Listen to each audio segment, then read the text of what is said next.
If you get your languaging right, you can actually move through that sense of imperfection and kind of coach yourself out of a situation to be in action.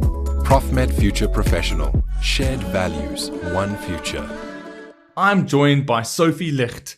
Licht means light, and it's a perfect opportunity to shed some light on today's conversation around something known as Wabi Sabi. I'm not going to give it away just yet, but today's guest is an international speaker, a coach. She's worked in multiple markets. She's a photographer, and she's captured some of the most incredible photography from various places around the world. Sophie, pleasure to have you. Thank you, Mike. Pleasure to have you too, and be here actually. And thank you for this beautiful introduction. Thank you. You've been in South Africa since 1995, originally from Belgium. Indeed, from Antwerp. Okay. So and tell me, let's get straight into it. Wabi Sabi, what does that mean? So it's not wasabi. Everybody thinks that it's not the sushi time now. No, it does spice your life as well, but in a very different way. So Wabi Sabi is actually a Japanese aesthetic philosophy that speaks to the beauty of imperfect, incomplete, and impermanent. And when I stumbled upon that article in a magazine while doing my coaching and my photography, I kind of said, this is my home, because my coaching speaks to imperfect, me in my journey, as well as my clients. And I also do a lot of work with business owners. So it's all around the theme of imperfect, incomplete, impermanent. And that's what I would like to maybe share with you today. And if I may, actually, if you see the slide over here, it says Wabi Sabi is a view or thought of finding beauty in the imperfect. And that kind of encapsulates it, because the kintsugi art is also an aesthetic stemming from Wabi Sabi, and it is about mending broken pieces with golden lacquer so that we can beautify and make the imperfect kind of count. The scar is beautiful. And can I just add something else? I need to explain you where this is coming from. So here I am, few years old in Belgium, loving my life and my space. And my parents did decide to bring me to a boarding school in Switzerland at the age of 16. And it's one of the best schools in the world. I was super excited and scared to be there. And when kind of helicoptered in there, my parents like to throw me in the deep end. So picture me 14 years old with my bandana and my backpack. And my father said, great, I have to buy a couple of cigars, so I'm leaving now. And he just leaves with the car going at probably 150 kilometers per hour. I'm running after the car like a nerd. And I'm coming back, people laughing at me. And I'm thinking, this is going to be something. What can I do to survive this space? Because even if very beautiful, you are still left on your own device. There's nowhere to go home at night. And it took me 3 months. My aim was to become the funniest girl in the school. And did you nail it? I did. Wow, that's amazing. And it was super tiring, because for 3 years I had to make everyone laugh. So it was me on steroids for 3 years. And it started this discovery of, hold on, so being me is not enough. I need to make people laugh because that's what works. I've been voted actually funniest girl in the school. It was in the newsletter. I thought I did it. And actually, what an exhausting story. So after that, the whole unraveling of Wabi Sabi is my journey of, how can I come back to myself, because it's going to be less tiring, and how am I going to do this? And that's how kind of Wabi Sabi started. And I think for today's discussion, it's pertinent for professionals, for brokers that are listening to our conversation, because there was always this perfect construct of how you needed to be, the perfect doctor, lawyer, architect, engineer, etc., etc. You had to be the perfect scholar. You had to listen to what your parents said, how you needed to make them proud. And it was this whole long expectation of perfection. And then the imperfect happened 18 months ago. And here we are in a world where people are starting to realize that things aren't perfect. Correct.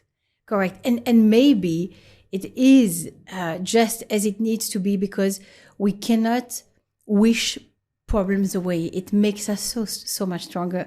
I mean, for you, do you find that perhaps your strengths have come across from this time? Did you suddenly have to become more innovative? Did you bring something else in your life since COVID arrived? Definitely. And I think, you've had to almost make certain sacrifices where you've had to say, okay, done is better than perfect at times. And you have to say, like, how can I be a better parent? How can I be a better business owner? How can I be a better partner? Like all these things, all these aspects of our lives kind of collided into a space where we said, what are the battles we have to win? What are the things we have to attain excellence at? And which of those things if I've done a good enough job, that's actually going to satisfy what I need as a person and what society needs for me in my contributions. Indeed. It's so well said, because in the business accelerator that I work for, when I work with business owners, with companies of all sizes, I can see how stuck they get with, it's not the perfect value proposition. I don't have a campaign. My story isn't right. Let me go back to business cards. And that's not where it is. Quite frankly, it's in the selling, it's in the growing, it's in the marketing, but that's about showing up. So it really is about completion versus perfection. And it's about action. And that is what one of the pillars of Wabi Sabi is. So if I, would love to take you through these three pillars, right? 3 pillars, indeed. Yeah. And what I've done is that I've brought in my photography, because that's how I work. I bring in the imagery from wherever I am in the world that kind of dictates the philosophy of something. And as you can see, that picture of the footstep in the sand is one that I've taken in close to the Makwa land. Thank you. And it brings all 3 aspects, right? Because the impermanent is the footstep that's no longer going to be there an hour from now, or maybe 5 minutes, depending on the wind. And those lines are imperfect, but they kind of are quite harmonious. And then the incomplete is like, where does it start and where does it end? And that's really the beginning of that philosophy. So if I look at that first pillar of impermanent is if things are transient. Where do we need to be more so in the now, right? And it's such a hard thing to do, because we either stuck in the past or in the future, very rarely in the present moment. So past would mean if you are in regret, if you are in sadness, if you are feeling guilty, if you glorify the past, you know that you are in the past, you need to rope your mind back in to the present moment. If you are in future, in worry, in anxiety, in this kind of tension, you know that you're future-based, you need to rope your mind back in. And it's something that I've learned at one of the courses, the Art of Living course that I've done. And I always remember this, because when you're in the present moment, I'm now with you and nothing else counts, nothing. And when I'm in my coaching sessions, I'm in that coaching session and nothing else counts. So we are in collections of now moments, right? And what I love about the present is actually the edge of the future. Let's think about this. But if we're stuck in any other spaces, we're not fully present. And that there's a tool that one can work with to work with impermanent. And the one is, as I've shown over here, is a sense of resiliency and emotional fitness. Now, resiliency have been spoken about a lot during COVID. It's kind of like people are a little bit worried and tired of that, might not really know what it stands for. So there are various aspects here. You have the 6 domains of resiliency.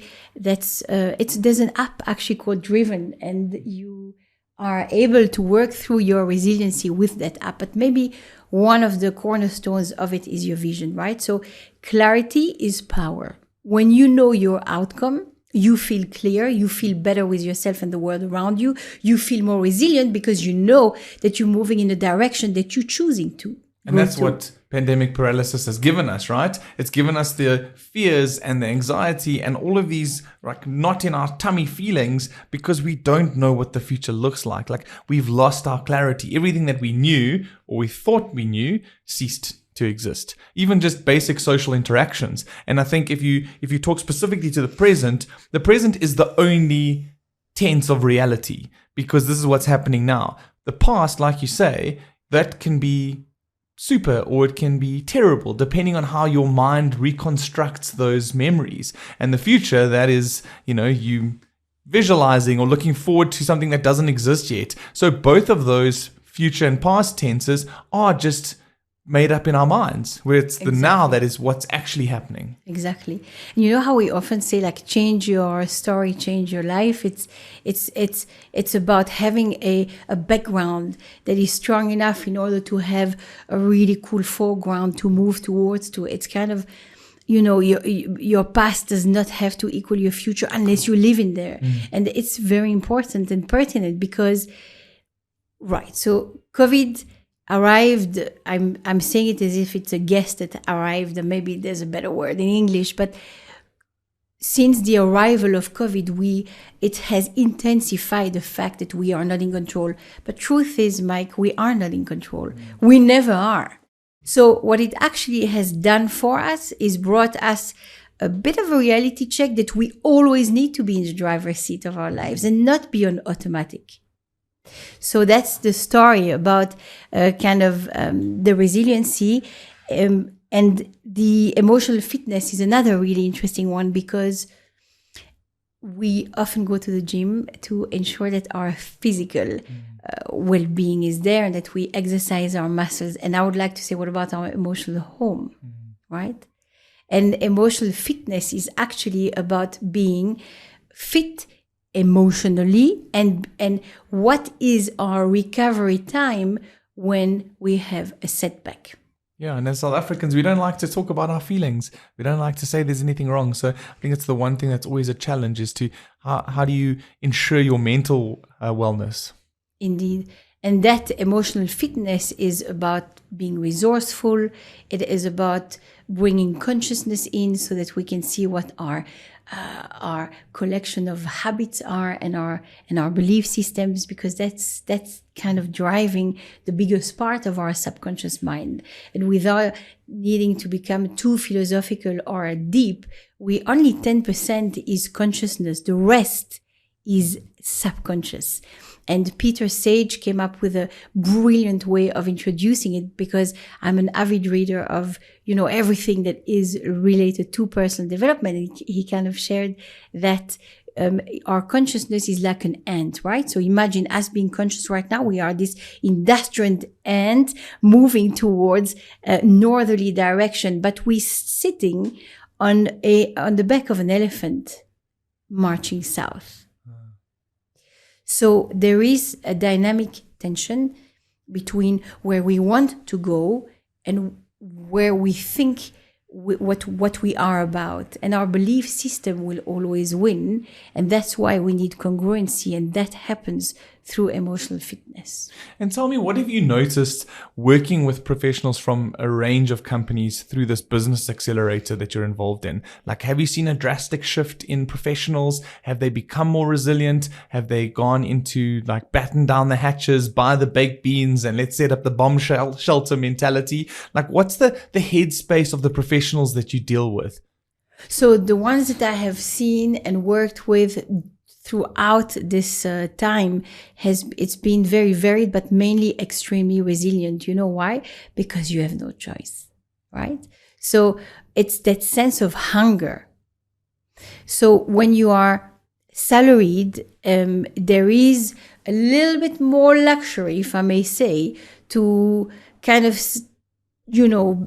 feel a little bit down and under, because we get paid at the end of the month. But when we don't get paid, we have to make things going, right? We have to move with what we have. We just don't have the time.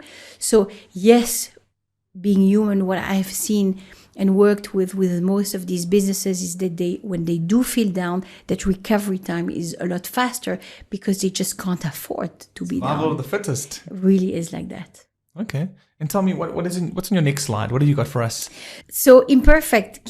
This picture is really close to my heart. It's one that I've taken when I was walking in the streets of Paris with a good friend of mine. Yes. We walked through the Jewish quarter and I was mesmerized by the beauty of this very old door, as you can see, with peeling stickers with Hebrew letters. So I'm Jewish as well, but I just found it to be like a rabbit hole. And she just said, "What are you taking a picture of this super ugly door?" And I said, "Can you see? This is unbelievable in its imperfection." So that for me really is the epitome of imperfect.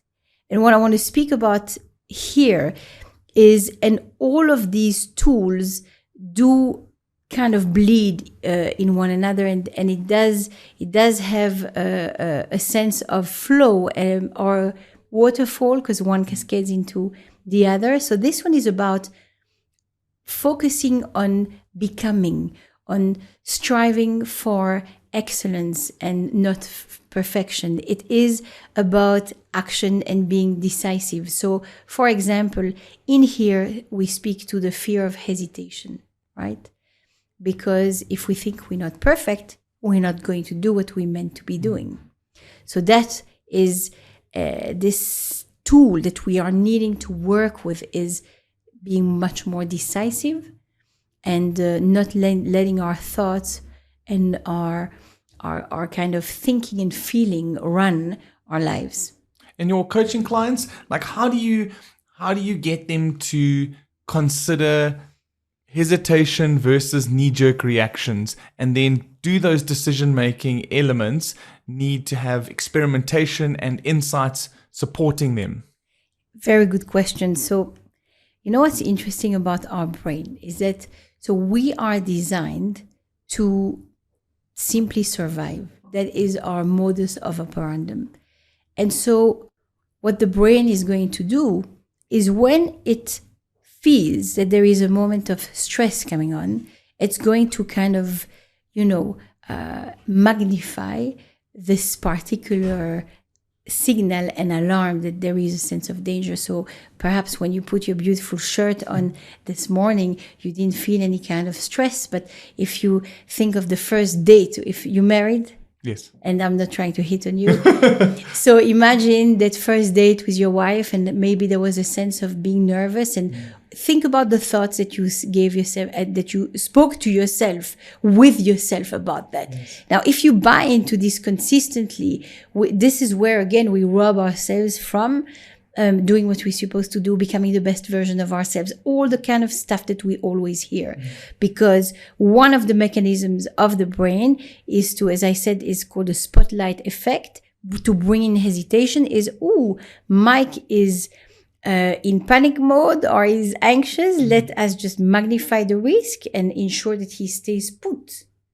So what we need to do then is move through our hesitation into action. And one of the big coaching rules that we have is like, act independently of your thinking and feeling. Because we have so many thoughts per day. Some say 6,000. I've heard 10,000, even more so. So there's that sense of lots of thoughts running, and also feeling. I don't feel like doing it. Will never feel like doing anything uncomfortable. And it's so difficult to separate the being from the fear and all the anxiety and all the laziness. Correct. So what I do is I take people on a Sunday through an immersive experience where, instead of intellectualizing about it, I bring everybody in the pool with a 10-degree pool. Wow. So we do Wim Hof breathing. I contextify everything regarding the fear of hesitation and trying to move beyond that. And I would like them to use the metaphor of the pool for whatever it is that they are feeling that they can't cross in their lives. And I've done that with a Tony Robbins course. 2 years ago, I was in Singapore and I did the firewalk, which was super scary, because it's a beautiful romantic notion to think that you can walk on coal, but when you see them arriving with that hot barrel of coal, it's a different story. Your mind basically paralyzes you, doesn't it? Correct. But what's interesting is your physiology is in partnership with your mind. So if you get your physiology on your side, if you get your focus right, if you get your languaging right, you can actually move through that sense of imperfection and kind of coach yourself out of a situation to be in action. Tell us about the final pillar. So the final pillar speaks to incomplete. So incompletion really, and that's why I took a picture of the bonsai that you can see here, is that nothing in nature is like that sense of where does it start and where does it finish. Everything is in constant evolution, isn't it? So that's what that pillar is about and what is needed there. So if you think about the first pillar, we spoke about the need to being in the now moment and feeling resilient and having emotional fitness. When we spoke about imperfect, we spoke about action and being quite decisive. The tool that we want to use for incomplete, because it is the journey around growth, and I mean that's very important for businesses as well, right? Yes. When we hear businesses needing to pivot, how do we do this? It's essentially being able to listen to your customers, listen to ensure that innovation is led by customers, is ensuring that a lot of conversations are happening for us not to be stuck in what is known as the past and not be as adaptable. So the tool is ultimately resourcefulness, right?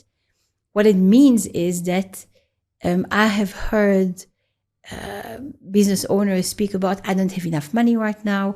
We don't have enough, people to help us out. We don't have capacity. Instead of focusing on what is there and what we always have, which is a constant, is our resourcefulness. What does it mean? Our commitment, our creativity, our intelligence, our success stories.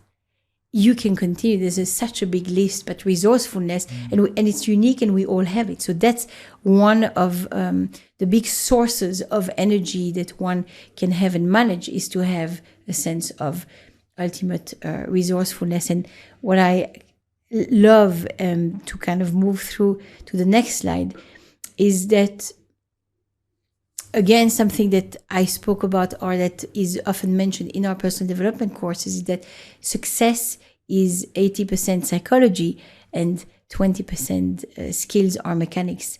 And I've seen this again with the people that I coach. You can be the best engineer, marketer, technician, doctor, but if you don't have the emotional state to back yourself up, you just have a great set of skills, but it's going to be a little bit harder to make it in life.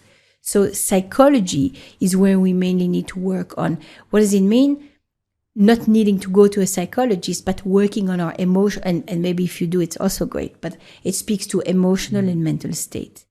It speaks to your mindset. It speaks to essentially, just like the bamboo that you see, because that's not a picture that I've taken, but that I found truly beautiful. Why is it so strong? Because it can bend in. It's malleable, it's malleable with strong winds. So it's a pillar that really speaks to finding the strength within to deal with change and evolution and do more than just seeing change pass by. It's actually about being an active participant in the change, and being in a sense of transformation is even more proactive. Sophie, it's been fascinating. Thank you so much for joining me today. I think that's the key outtake for me for today, is that there is no perfect. There is just only imperfect perfection. Sophie Licht, you've been an absolute star on the show today. Thank you. Thank you so much. Thank you so much, Mike. Thank you. Profmed Future Professional. Shared values, one future.